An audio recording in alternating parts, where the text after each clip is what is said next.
Hey everybody, welcome back to Sherry Makes Stuff. I'm Sherry, and this is my sewing machine. Yes, this is the Singer 500A, better known to some as the Rocketeer. It's called that because, well, it's kind of shaped all futuristic and stuff. I apologize if the camera shakes a little bit today. I had to have it in a really awkward place to shoot this footage. But there just is no good place in my studio for me to kind of set my camera up. So it's kind of leaning against me and it's moving a little bit as I breathe. So I apologize about that, and I'll try to keep that to a minimum. I had a request from a viewer to go over my machine and its functionality. So I will go over some of the high points, some of the things I use on a fairly regular basis. So the first thing I want to talk about is just for straight stitching. To set it up for straight stitching, this machine is capable of doing a bunch of decorative stitches. If you look, I'm going to pull you off here for a minute. Sorry if we get seasick. If you look on top of the case of my machine, so the top of this machine flips open. Let me move my thread here. Top of my machine flips open, and inside this top there are all these different stitches, and you see attached to all these stitches are different letter combinations. That is making reference to this knob down here on the front. This knob is actually in two parts. It has the rear and it has the front, and I manipulate these two to point to different letters and different combinations to get these various stitches. Right now I have it set to just a regular straight stitch, which is what it usually is.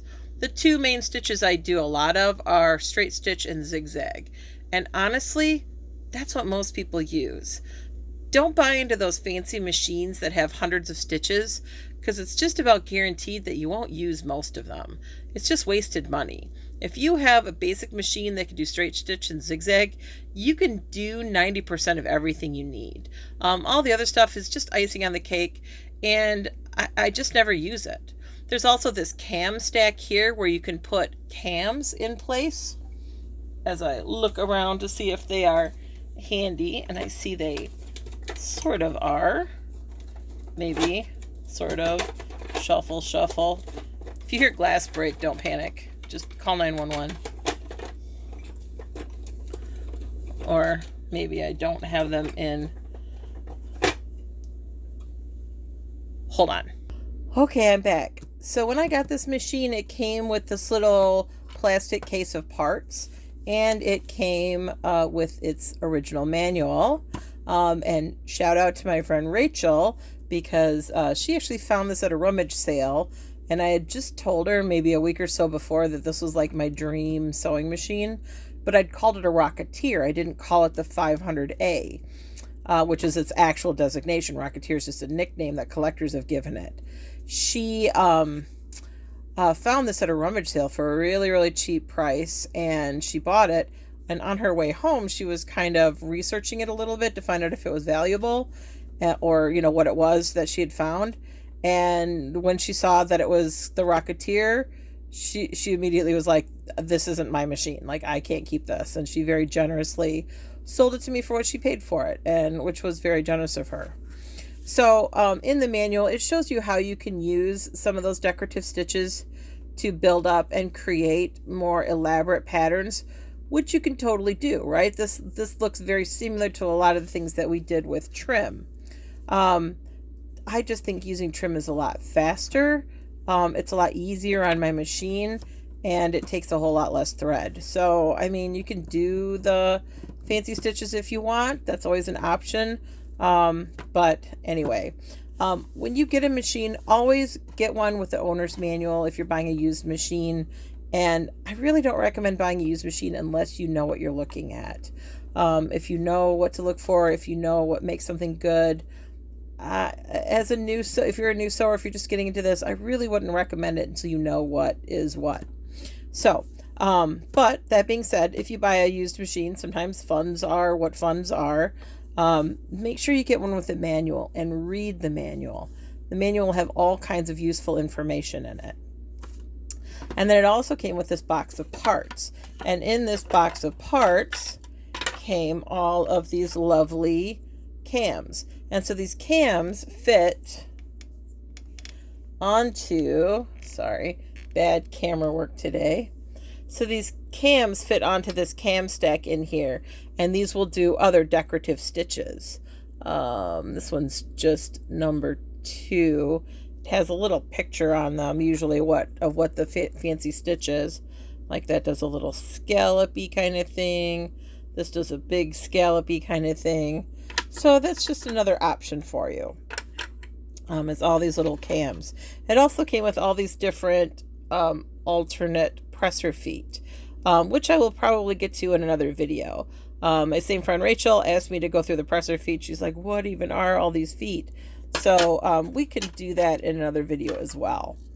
But you know, as the more parts that you can get with your machine, if you're buying a used machine, honestly, the better. So setting all of that aside, so that's some of the fun functions of this machine. Your machine will be different. If you have a newer machine, it may be all electric and just push button. This one is old. The reason I love this machine and collectors love this machine is because it's one of the last metal gear driven machines. So this doesn't have a belt. This is called the hand wheel, and this hand wheel is in a lot of machines connected to a belt, either inside the machine or you can see them visibly outside on older machines. And this one is not belt driven. This is all gear driven, and it's all metal gears inside here. So this thing sounds like a rocket as well when it's going. It also has a very fast stitch. I think it's 1100 stitches per inch. I'll try to get the number on that now. I'll flash it up on the screen for you if that's incorrect. But this is the closest you can get to an industrial machine as far as speed in a home machine, in a consumer kind of home machine. So they're pretty highly sought after by sewers and by collectors. It doesn't quite have the punching power that an industrial machine has, and it doesn't have a walking foot. It has just a regular foot. And that's all, you know, probably techno jargon if you don't know what I'm talking about. But I just want to I don't want to get too into the detail of this particular machine, although I do love this machine and I will lovingly tell you about it if you give me 5 minutes. But I do want to talk about some of the basic care and feeding of your machine and how to just generally take care of it, because that's an important thing to do. And I feel like a lot of us don't know how to do that. So let's delve in, shall we? So the first thing you want to do anytime you're starting a new project is you want to clean your machine and make sure it's clean. This is just, as I make a little adjustment here, this is just a good general practice to get in. And I always try to make sure that I keep my machine as clean as possible. And what do I mean by that? I want to keep it clean and oiled. Now again, check your manual, because some of the newer machines don't require oil. That freaks me out a little bit and I don't trust it, but whatever. A lot of the newer machines are all plastic and nylon gears, so they don't wear the same as metal gears do. But these older machines definitely need to be oiled and cleaned on a regular basis. So let me pull the thread on this and I'll show you what I mean. So sewing machines have thread, of course, that go in 2 areas. This is a lock stitch machine, so it has a bobbin thread. And this is a Singer, so it has its classic kind of drop-in bobbin. Some bobbins kind of slot in. You have to kind of feel them underneath, and they fit in vertically. But this being a Singer machine, the bobbins just kind of drop in, and you're pretty much ready to go. I'll get into that when we rethread the machine. But for right now, let's take it apart. So I have this little switch over here, and what this does, a lot of machines will have, so this is called, this little thing here underneath the presser foot. So this is the presser foot. And if I remove the presser foot, can you see these little ribbed things here? This is what grabs your material and pushes it forward. And maybe you can, or pushes it backwards, basically. Ouch. Get your finger out of the way, Sherry. Maybe you can see how they're moving, right? So they move the fabric. Nope, not with my finger in the way. So they move the fabric. They grab onto the fabric, and you have your presser foot is pressing the fabric down, and that's what scoots the fabric backwards.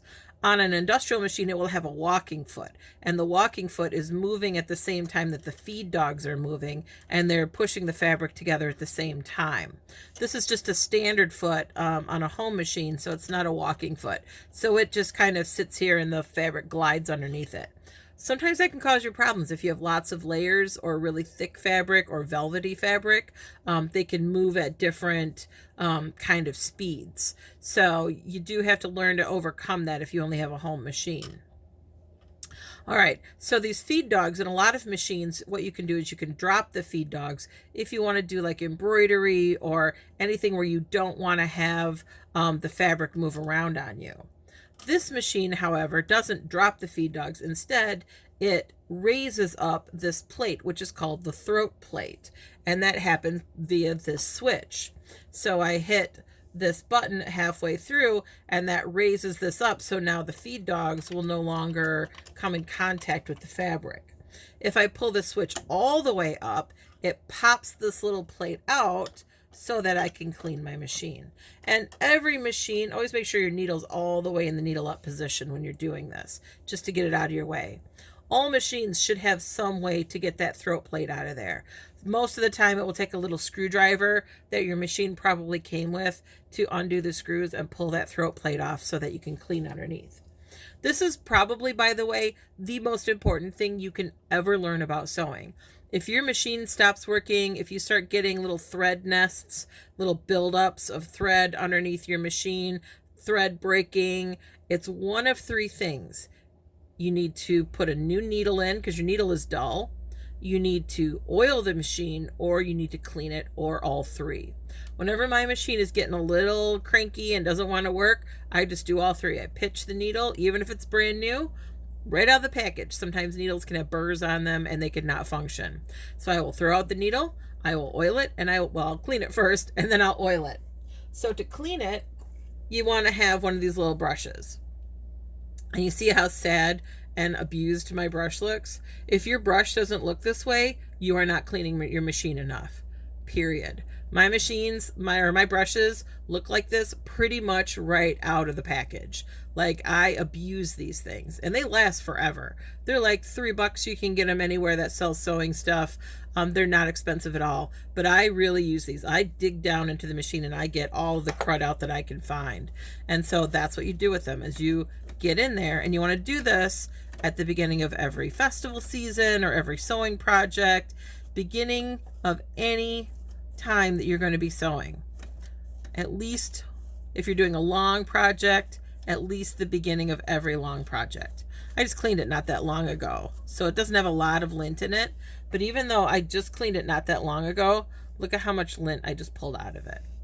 It accumulates so fast, and that will get stuck inside your machine and stop everything from working. So it will felt itself up and become a hot mess. So just clean it all out. Most machines will have a way that you can pull your mechanism out here, your bobbin case. So I'm just gonna, this one, you lift this little black thing up and this whole bobbin assembly comes out.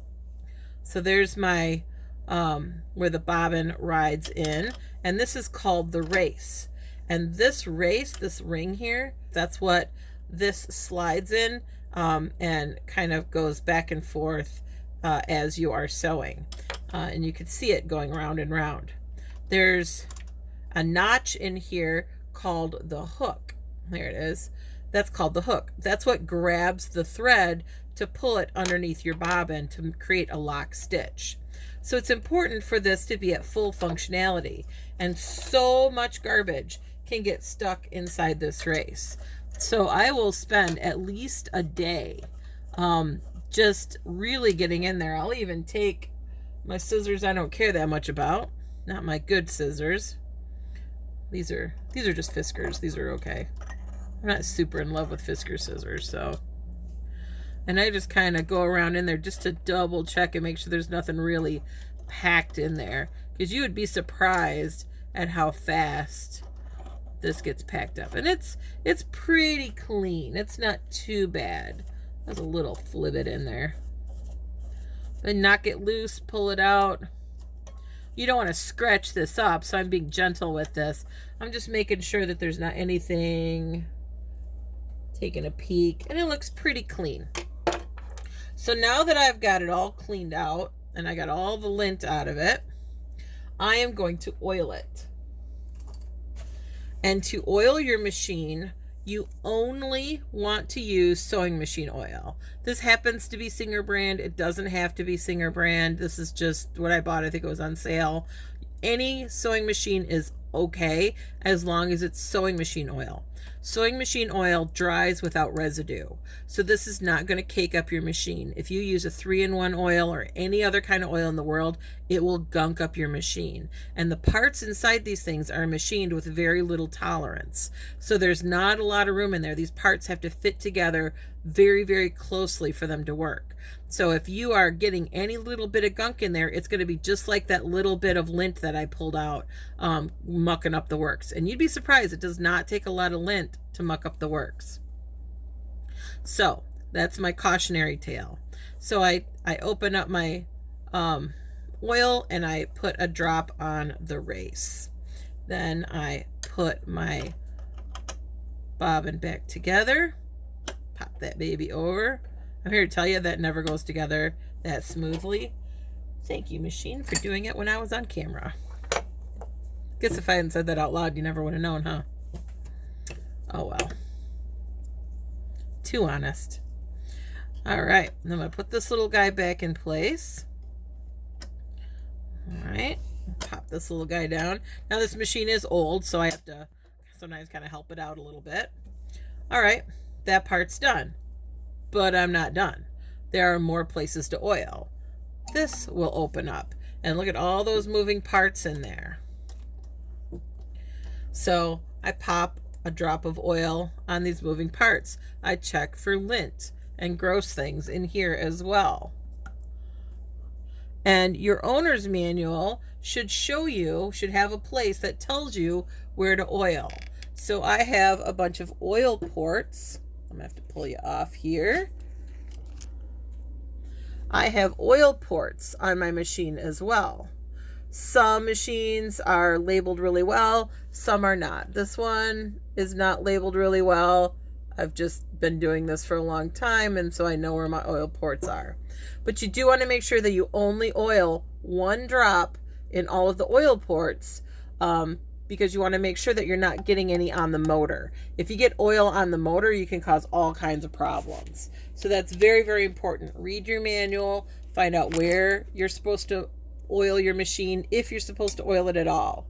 Now this machine, this is kind of a typical Singer thing around this era, is they have a threading diagram. Let me get that in focus for you. They have a threading diagram on the inside of this case. Isn't that nice? I love that about Singers. If you're wondering what this dial is here, this is the tension of the presser foot. So I can adjust how much pressure the presser foot is exerting down onto the fabric by adjusting this dial. So that's kind of a neat option. Most machines will have some way of doing that. So if your fabric is getting bound up and it's not kind of gliding through, maybe you just need to adjust that pressure. Okay, so I got that oiled. I got my bobbin oiled, but I'm not done. Still not done oiling, because this machine, it is mounted in its desk here, but it will quite easily tip out. I'm gonna have to move the desk a little bit, so I apologize for the noise and the shaking in advance. or not, or it's not going to want to move. Oh, there we go. I don't move it a lot. So underneath here, there's a little screw holding this plate on. And this is another repository of dust and lint and another place that needs to be oiled. Look at all that lint buildup. And I clean my machine regularly, and sequins and fairy dust and things. That's all this lint buildup. I'm going to clean that off, throw that all away. Some of that's from me cleaning my machine and it falling down in. So I'm going to take a little picture here for you. Sorry about that, blinded you. So there are a bunch of other oiling ports on here. And again, check your machine, but all of these moving parts, they all need oil as well. So, or check your manual, Check your manual for all the places that need to be oiled. And looking at it through my screen, it looks pretty clean, but I'm going to oil it and then I will get right back to you. Periodically, this gear will need grease put on it. See, these are those metal gears I was talking about. And this can take a high velocity grease. But the rest of it just really needs oil. So I'm going to oil it and I will be right back with you.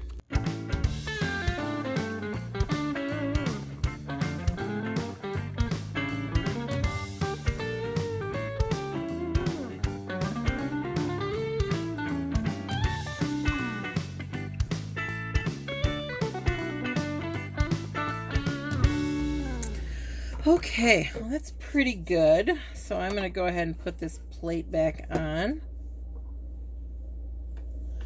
And just got to find where that hole is. Plop this screw back in.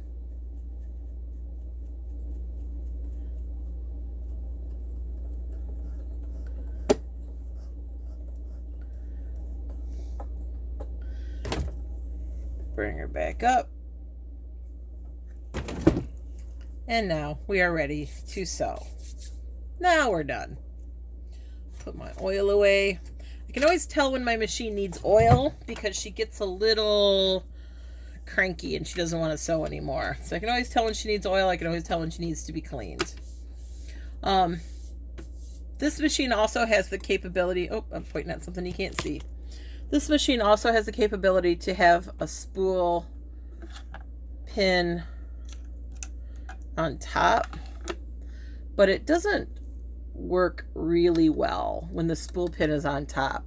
I don't really like this placement. I don't know what it is about it, but it throws my tension off and things just get weird. So I always work with it open, which is kind of a bummer because then, as you can see, everything gets really dusty because then I have a bad habit of never closing my machine.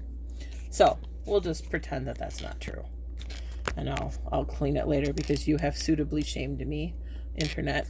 Well, I've suitably shamed myself. Okay.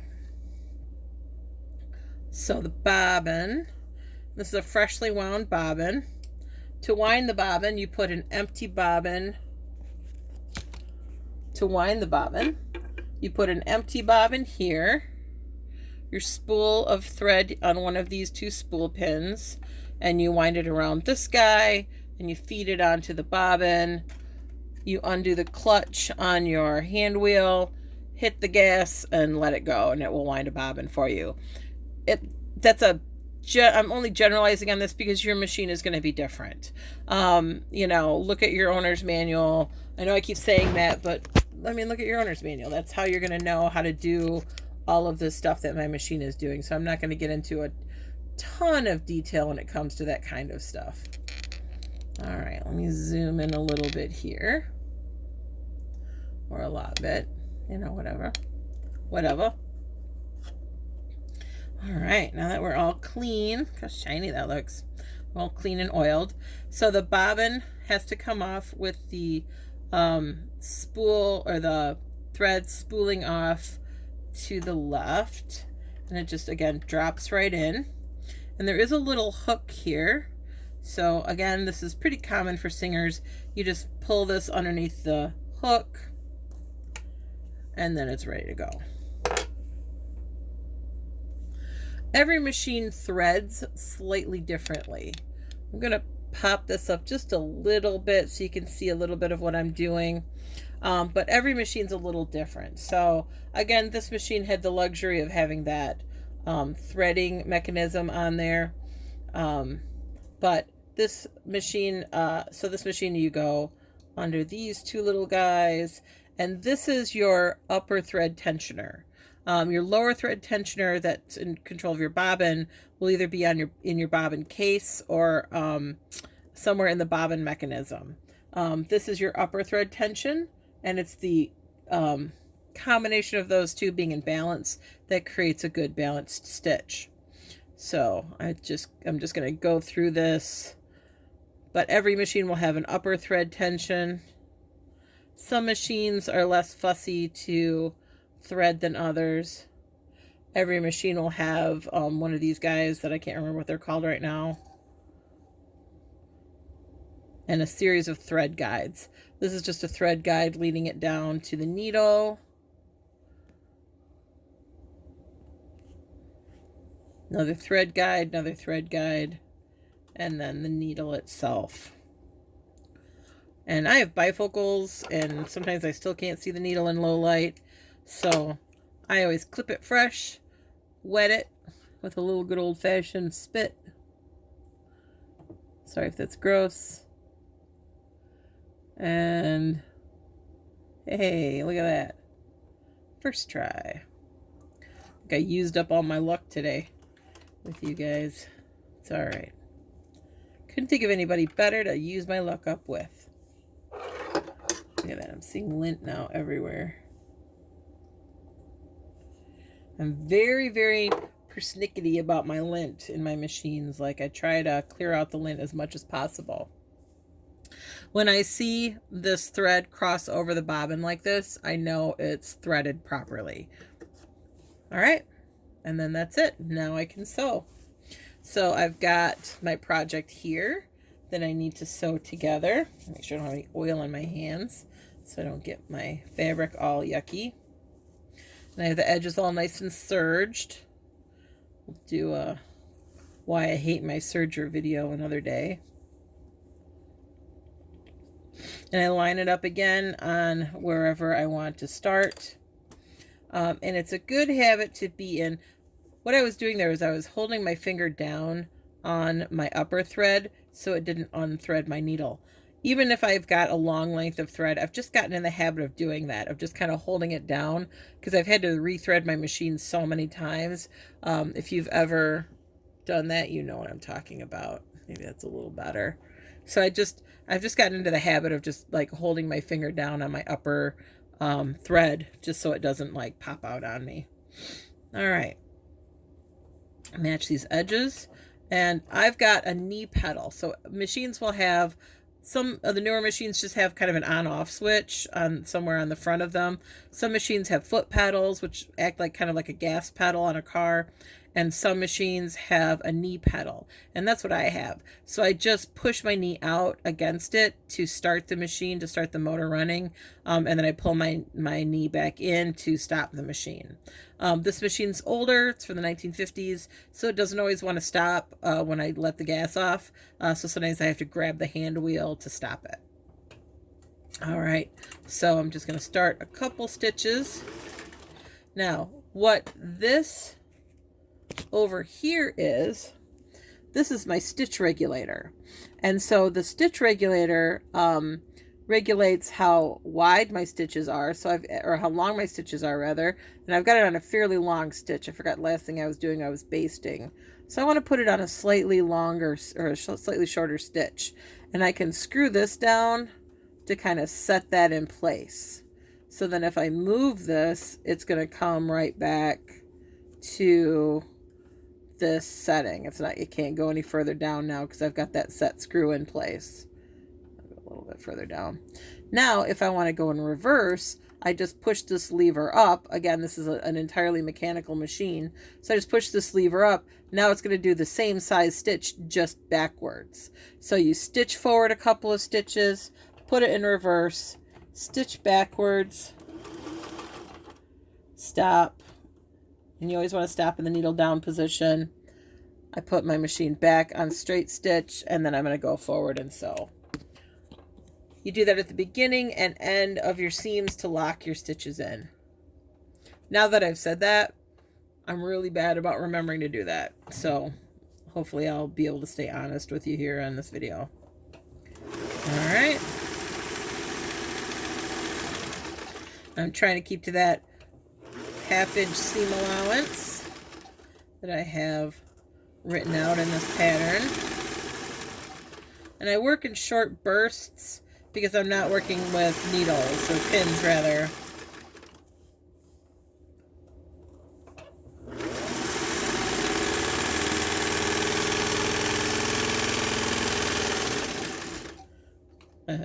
As my machine not wanting to stop again. So I'm going to put it back in the needle down position, put it in reverse, and lock that stitch. Some machines will do that automatically. You can just hit a button and it will do that setting. All right, and that's my seam that I have sewn. Nice. So I will press this open when I'm done. To press your fabric, the best way to press is you want to press it flat first, and then if you need to press the seam open, then you press it open. Pressing it flat first melds everything together and makes it easier to press it open. Okay, well, that was kind of a quick rundown of my machine. I hope that was helpful. And I hope that was handy for you. If you have any other questions about just basic sewing things, let me know and I can do that for you. But I had a request for kind of a rundown of my sewing machine, and I was in here working, so I thought, well, I may as well do that.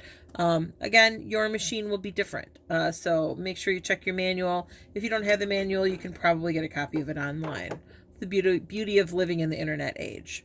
So, thanks again for watching, and hopefully I will see you later. Bye.